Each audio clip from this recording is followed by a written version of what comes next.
তোমরা যারা এসএসসি 2026 পরীক্ষা দিয়েছো তোমাদের রেজাল্টের তারিখ কি আবার পরিবর্তন হচ্ছে? দেখো তোমাদের বেশ কয়েকবার রেজাল্ট নিয়ে তোমরা বেশ বিভ্রান্তি থাকার পরে তারা জানায় যে তোমাদের এসএসসি পরীক্ষা, তো তোমাদের এসএসসি পরীক্ষা 2026 রেজাল্ট তারা 10 আগস্ট প্রকাশ করবে সারা বাংলাদেশে একসাথে, অর্থাৎ প্রতিটা বোর্ডে তারা প্রকাশ করবে, এটা তারা জানিয়েছে।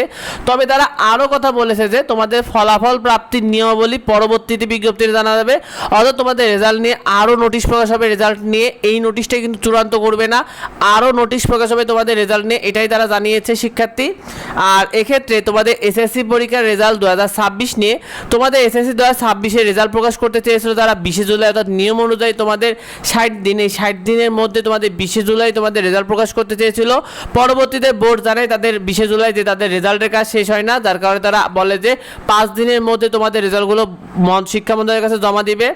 এর পরবর্তীতে বোর্ড শিক্ষা মন্ত্রণালয়ের কাছে এসএসসি পরীক্ষার রেজাল্ট সেই সময় জমা দেওয়া হয় 27 অথবা 28 জুলাই সময় নেই। তারা বলে যে 27 অথবা 28 জুলাইয়ের মধ্যে তোমাদের রেজাল্টটা তারা শিক্ষা মন্ত্রণালয়ের কাছে পাঠাবে অনুমোদন পাওয়ার জন্য।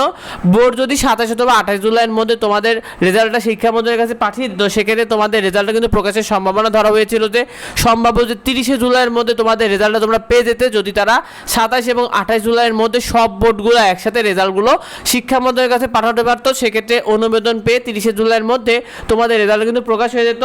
কিন্তু সব কিছু তারা জল্পনা কাটিয়ে এসএসসি 2026 রেজাল্টটাকে একদম পিছিয়ে যায়। তোমাদের রেজাল্টটা 10 আগস্টে তারা প্রকাশের নোটিশ প্রকাশ করে। পরীক্ষা শেষ হওয়া, তোমাদের পরীক্ষা শেষ হওয়ার প্রায় 82 দিন পরে তোমাদের রেজাল্ট প্রকাশ করতে, যারা নতুন সরকার এবার, যার কারণে তারা বেশ কিছু আনুষ্ঠানিকতা থাকা সত্ত্বেও তোমাদের রেজাল্টটা প্রায় 82 দিন পরে প্রকাশ হচ্ছে 10 আগস্টে।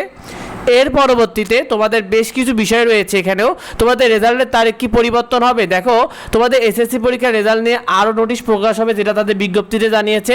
তোমাদের এরকম নোটিশ প্রকাশ হবে যেটা প্রতি বছরই প্রকাশ হয়, তোমাদের রেজাল্ট কয়টায় প্রকাশ হবে, রেজাল্ট কোন সার্ভারে তারা দেখা যাবে, সেই সাথে তোমাদের রেজাল্টের অ্যাকচুয়ালি কয়টার সময় তোমরা দেখতে পারবে, A to Z এই নোটিশের মাধ্যমে যায়, যেটা কিন্তু চূড়ান্ত নোটিশ। এই চূড়ান্ত নোটিশটা এখন অবধি প্রকাশ হয়নি। শিক্ষা মন্ত্রণালয় যদি চায় রেজাল্টের কাজ দ্রুত শেষ হয়ে যায়, সেক্ষেত্রে তোমাদের রেজাল্টটা এগিয়ে আনার সম্ভাবনা আছে। তো 10 আগস্টে যে রেজাল্টের কথাটা, এটা শিক্ষা মন্ত্রণালয় যদি চায় সেক্ষেত্রে তোমাদের রেজাল্টে কিন্তু আরও এগিয়ে আনার সম্ভাবনা আছে যদি রেজাল্টের কাজ শেষ হয়ে যায়। আর রেজাল্ট পিছানোর সম্ভাবনা খুবই কম, যদি 10 আগস্টের পরে রেজাল্ট প্রকাশের সম্ভাবনা খুব একটা নেই। সর্বোচ্চ হলে 10 আগস্টের মধ্যে তোমাদের রেজাল্টটা পেয়ে যাবে, সর্বভাবে রেজাল্টটা কিছুটা আগে প্রকাশ হতে পারে। তো চূড়ান্ত নোটিশ পাওয়া মাত্র আমরা তোমাদেরকে জানিয়ে দেবো, কারণ চূড়ান্ত নোটিশ পাওয়ার পরে এটা পুরোপুরিভাবে চূড়ান্ত হবে। সেগুলো পেতে অবশ্যই যুক্ত হয়ে যাও। তোমাদের কলেজ ভর্তি হয়ে যাবতীয় আপডেটগুলো পেয়ে যাবে, সেগুলো পেতে অবশ্যই আমাদের সাথে যুক্ত হও। আর তোমাদের সবার জন্য অনেক অনেক শুভকামনা রইল, তোমার বন্ধুদের জন্য ভালো শুভকামনা জানাও। দেখা হয় পরবর্তী ভিডিওতে। ধন্যবাদ সবাইকে।